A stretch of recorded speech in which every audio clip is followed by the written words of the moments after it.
So you want to learn how to create these type of freeze frame transitions inside of After Effects, then stick around because I'm about to break it down step by step in this tutorial. And these freeze frame transitions are actually pretty easy to make, and I'll be going over everything that you need to know to make them as smooth as possible. So let's hop right into After Effects and I'm gonna break it down. So right here I got these two clips. I got the first clip and then I got this second clip where I will cut out my subject. So to do this, you can either use the pen tool and just mask him out like this, the way that basically everyone does, but that in my opinion takes way too long. It's just an annoying process in my opinion. So I use the rotor brush tool and just go around and mask out my subject. Then I just make sure that my rotor brush looks good. You can click this button right here and you'll see the rotoscope, and it looks good except for the edges right here, but we'll be working on that in a second.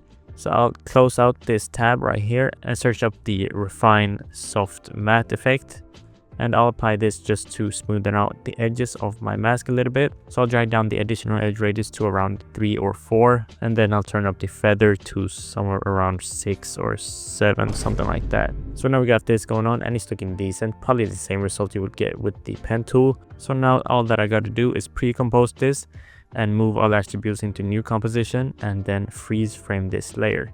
So now we got our mask frozen without having to use the annoying pen tool, and I'll just drag this clip over around, like, let's go for half a second, something like that. And of course we need the clip back, so we'll go into the pre-comp, copy this clip, paste it, and then move it back like right here and remove the mask for this clip. So now we got our freeze frame in here and then the clip that plays. So for the first freeze frame effect, what I'll do is I'll click Y on my keyboard and move this anchor point all the way up to the top left corner. Yo, sorry to interrupt, I just want to let you guys know that I just dropped a new version of my VFX Kit plugin with over 150 effects that you can preview and simply apply with one click. And this version of the plugin doesn't require any third-party plugins. And we also have a launch sale going on, so it's $40 off, so make sure to go and grab it before the sale is over. But let's get back to the video. And you could use the top left or the top right corner, it doesn't really matter, but I'll go for the top left. Then I'll click S on my keyboard so I can see my scale values. Then I'll go to the last frame right here before it switches and keyframe the scale, and then go in like right here to the start and drag this all the way up to something like that. And now if we play through, we'll have our subject come back into the scene. Even though it's not looking smooth at all, it's actually looking horrible, we still have what we want. So what I'll do next is select both of my keyframes, easing them by pressing F9, and then we'll open up the graph editor and create a graph that looks something like this. So we drag top one down and drag the bottom one in like this, and make sure that you're on the value graph. You don't want to be on the speed graph if you want the smoothest results. And now if we play through, it looks like this. That's a little bit better, but still not really what we want. So turn on motion blur and then we'll play through and see what it looks like. That's a little bit better, maybe a little bit too fast here at the start, so I'll drag it back a little bit. And then I'll apply a camera lens blur onto my subject right here and turn up the blur to like 30, something like this. And I'll keyframe it here for the first frame. And then here at the last frame, I'll turn it all the way down to 0. You can also mess with the graph editor for that one if you want to. It's optional, you don't really need it, but I'll do something like this. So now we got this going on, and the only thing we need right now is our background back like right here. So there are a couple ways you can do this. The way that I like to go about doing this is duplicating this layer, drag it all the way back here, and then cut it right there. So now we got this layer right here. What we need to do is drag this under our subject layer and then right click on it, time reverse the layer, so it should line up correctly with this right there. But now we don't really want just the background to pop in just like that, because that's not smooth.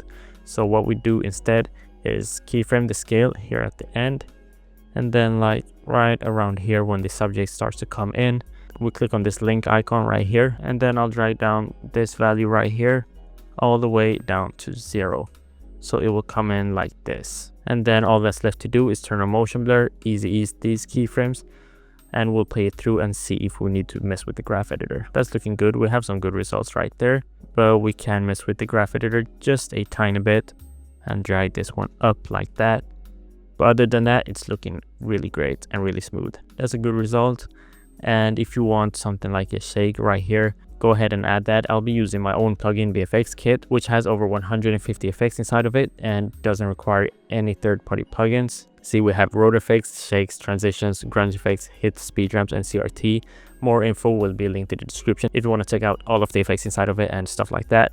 But if I open up the shakes tab, you can see that right here we have a bunch of shakes, but I'll go for something like the subtle vertical shake. So I'll just Control Alt Y, create a new adjustment layer, cut it right here, and then apply the shake by just clicking on it once, and now it's applied. So as you can see right here, no sapphire needed, nothing like that, because I created it without any third-party plugins. So I'll play through and see what we got. It looks really great. The only thing I don't like is these black bars right here. So what I'll do is I'll change the aspect ratio of my composition to 1500 instead, and they should be gone. This is not something you need to worry about if you don't have the same problem, but now we have something that looks a lot better. And I'm pretty happy with the results. It's looking great. So I'm pretty much done with this one and we'll hop right into the next one. I actually had other clips ready, but I don't feel like masking everything out once again, so I'll just use the same ones. So what I got right here is of course the same clips without any effects this time. This time I'll create something else. So what I'll do now is I'll click Y on my keyboard to select the pan behind tool and move this anchor point all the way down here to the bottom and middle of my subject. And this is just so we can mess with the rotation later on. So I'll create a rotation keyframe right here actually, and a position keyframe as well. And then I'll go to the first frame and drag this all the way down till my subject is out of the frame. And if we play through right now, it's looking really goofy. So we need to ease our keyframes and open up the graph editor, but we can't use the value graph this time because we're messing with the position keyframes. So what we got to do is separate the dimensions. So right click and separate dimensions.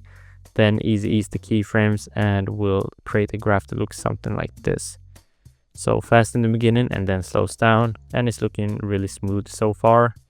Now all we got to do is mess with the rotation as well.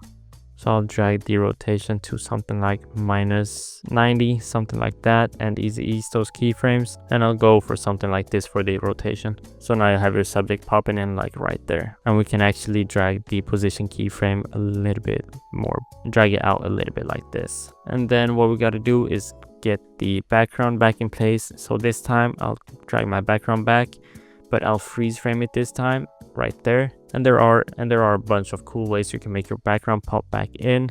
We used one of the techniques last time, but this time I'll keyframe the scale at 100, and instead of checking the link right here and then ease the keyframes, turn on motion blur, and then make it pop back in like this, maybe something like that. Maybe drag this one in a little bit like that. That's a good freeze frame transition. All I gotta do is mask it out, so I get rid of those black bars. So I'll mask it out like right there, and now I have a good result right there. So now I'll remove all of these effects and we'll start over with the last one. Now for the last effect, it does require some changes to our mask. So instead this time I'll mask out my subject and just the space all the way here, so like half of the screen, and that's good. So we should be left with something like this. And then what we will do is we'll duplicate this. So the top one should be just the normal rotoscope, and the bottom one we should invert like this just by pressing this button. And then I'll copy this one and remove it and paste it in here instead. And why I did this you'll see in a second. Now all I gotta do is hide the one underneath and then pre-compose this one, move all attributes, and then freeze frame it once again like we did with the last one. So now we have this rotoscope right here that is just kind of the background. And then for the bottom one we have the rotoscope with our subject and this space right here. So this one will be pretty similar to the first one actually, I just realized that, but we'll do it a little bit differently. This time I'll press Y on my keyboard, grab the anchor point and put it right up to the top right instead. And that's just because this is the empty space. So if you do have the empty space here on the left side, then move the anchor point up to the top left instead. So when you zoom it in, it should look like this.